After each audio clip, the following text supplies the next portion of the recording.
Hello everyone, welcome to Unit 6, Part 2, Class Inequality, continuing on with Chapter 6 in your textbook. So defining and measuring poverty, there's no official definition of poverty in Canada, so I can't say this is how poverty is measured or that's how poverty is measured. There are three different ways that Statistics Canada uses to measure poverty. One is called the Low Income Cutoff, another one is called the Low Income Measure, the last one is called the market basket measure. So the first one, the low income cutoff, examines the amount of family income spent on necessities. Families that spend a larger than average portion, 63%, of their income on things like housing are likely to fall below the low income cutoff. This is the chart for after-tax 2016 low income cutoff.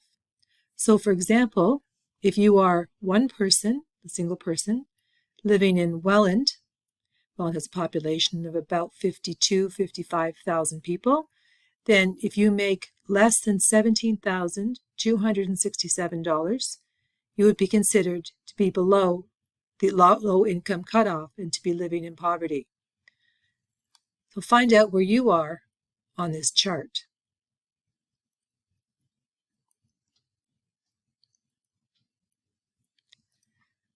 The market basket measure is income required for a household to meet its needs. These needs are both subsistence needs, food, shelter, and community norms, clothing, music. The low income measure, low income is considered to be 1/2 of the median income for a household of that size, based on how much less they have than other similar households. So low income measure is a comparative measure. The yearly rate of social assistance for a single mother with one child in 2022. So this is how much a single mother or father with one child would receive in 2022. So for Ontario, that person would receive $23,360. There are different types of poverty. Transitional poverty is a temporary state of poverty that occurs when someone loses a job for a short time. Marginal poverty is a state of poverty that occurs when a person lacks stable employment or precarious work or underemployment. Intergenerational poverty, generations in a family experience chronic and cyclical poverty. Absolute poverty is a state of poverty where a person is so poor that they lack the resources to survive. Relative poverty is a state that occurs when we compare ourselves to those around us. So we're going to look at some examples of different types of poverty. Transitional poverty, losing your job, maybe on strike, laid off. Marginal poverty, these are all types of precarious work. So outsourced, short-term, indirect, 0 hours, working for an agency, casual, temporary, not knowing how many hours you're going to be working in a week. Intergenerational poverty is poverty that is throughout the generations. Grandparents are living in poverty, parents are living in poverty, children are living in poverty, grandchildren are living in poverty. It's intergenerational. You may have seen this picture before. It's quite a famous picture. Absolute poverty is living in poverty where you do not have the essential means to sustain yourself.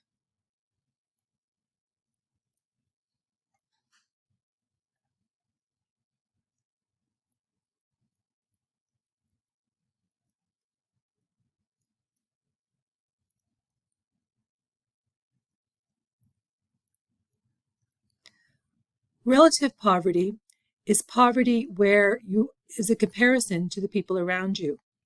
Jumpstart is a program that has money and funding for children who are living in relative poverty for them to become in athletic programs, in soccer, in gymnastics, and swimming lessons, giving kids a sporting chance. So a study was done with grade 4 and 5 students in North Bay, Ontario, and they were asked to explain what poverty means to them. And here's how they responded. Not being able to go to McDonald's, getting a basket from the Santa Fund, feeling ashamed when my dad can't get a job, not buying books at the book fair, not getting to go to birthday parties, hearing my mom cry, wishing you had a nice house to invite friends over to, not being able to have your friends over for a sleepover, hearing my mom and dad fight about money, not being able to go camping, not getting a hot dog on hot dog day, not getting pizza on pizza day, pretending you forgot your lunch, not playing hockey, not being able to go to Cubs, not being able to play soccer, not being able to take swimming lessons, not having barrettes for my hair, not having my own backyard to play, being teased for the way I dress, not getting to go on school trips, and sometimes not having breakfast. So this is what grade 4 and 5 children in North Bay, Ontario said relative poverty is to them. So let's look at an example. Some of your test questions are set up this way. Bill and Louise are a married couple with 2 young children. Louise works as a daycare attendant and Bill works as a mechanic in a garage. Last year, during the recession, Bill was laid off for 6 months. During this period of time, the family had to cut back on many expenses in order to make ends meet. What type of poverty did this family experience during this time? So here are the different types of poverty. Is this transitional poverty, marginal poverty, intergenerational poverty, absolute poverty, or relative poverty?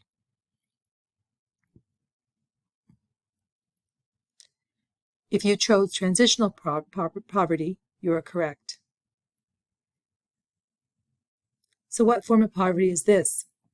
You're watching a telethon on television. Sponsors are asking viewers to call in and make donations to survivors of a devastating earthquake who have been left with no food, no water, and no homes. What type of poverty are they experiencing?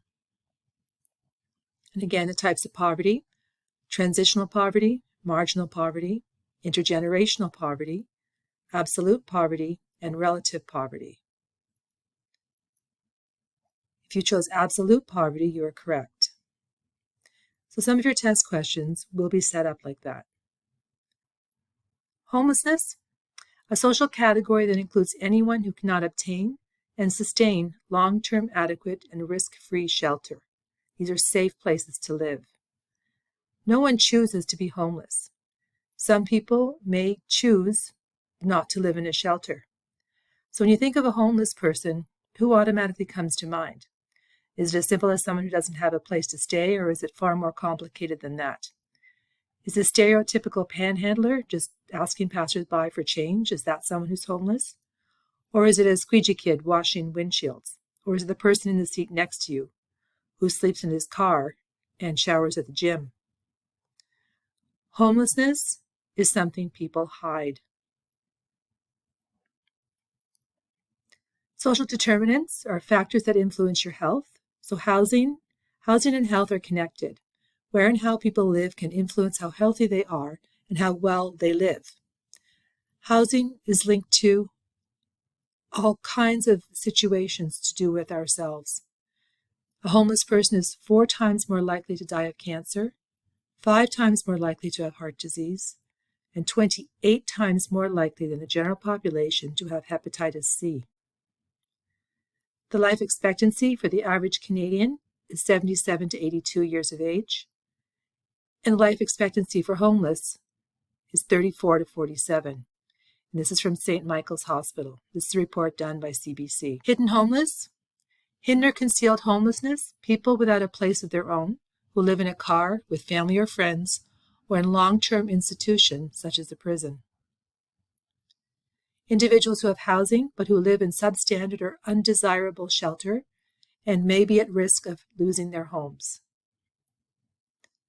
People who live in abusive relationships because they have nowhere else to go are an example of relative homelessness. Psychiatric homelessness. People with lived experience of mental health and addictions conditions are disproportionately affected by homelessness. An estimated 25 to 50% of homeless people live with a mental health condition.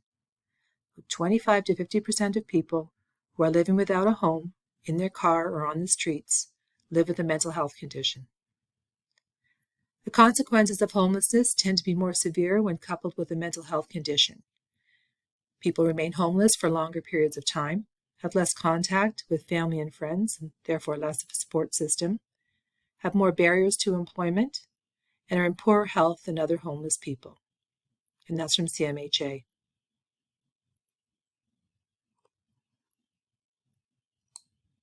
So here's a brief look at theoretical perspectives. So it says over here, another poor woman sitting on the street. Homelessness, a symbol of all that is wrong in Canada. So conflict theorists, Karl Marx here, would say, see, this is another example of capitalism squeezing the life out of workers, saying that the bourgeoisie have all the power and the proletariat do not. Structural functionists, Carl, the hotel down the street is hiring. She'll easily find work. So functionalist inequality as functional for society built on meritocracy. She's not that poor. Just look at all the nice jewelry and clothes she has on. Symbolic interactionists look at conspicuous consumption, meaning attached to wealth and poverty. The woman in the cartoon can't be poor because she does not appear to be poor.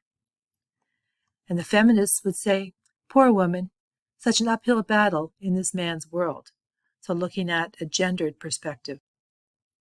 In understanding poverty, often there's blaming the victim or victim blaming. Blaming the victim results from classism, bias, and discrimination on the basis of class. It holds individuals responsible for any negative situations in their lives and ignores the structural context, what happened. In reality, poverty is strongly influenced by structural factors. This says we'll take verbal abuse for change. The amount of abuse that people who are living on the streets face every day is exorbitant, whether it's verbal or whether it's physical, whether it's sexual. Blame the system. So blaming the system, considering the influence of structural factors on poverty, and examine systemic discrimination. So for example, how do the economic system, policies, and or laws of a society maintain inequality and poverty? How does our system continue the whole system of discrimination? So there are people who are very, very wealthy. This table shows Canada's top income earners in 2022. Changpeng Zhao is worth $65 billion, and he works in Binance. This is in 2022. Second on that ranking is David Thompson with $41.8 billion, and he's the head of Thomson Corporation. And Jim Pattison is relatively poor in comparison with $12.2 billion, and he's the head of Jim Pattison Group. So the key points in Unit 6, Chapter 6, are social stratification is hierarchy based on wealth, power, and privilege. There are 4 systems of stratification: slavery, caste, clan, and social class. Most elites are born elite and pass wealth down to other generations, and wealth is inherited. Most disadvantaged groups in Canada based on class inequality are women, single adults, Indigenous peoples, immigrants and racialized persons, and people with disabilities. The most common measure of poverty are 3 of them: low-income cutoff, low-income measure, and market basket measure. Types of poverty include transactional, intergenerational, marginal, absolute, and relative.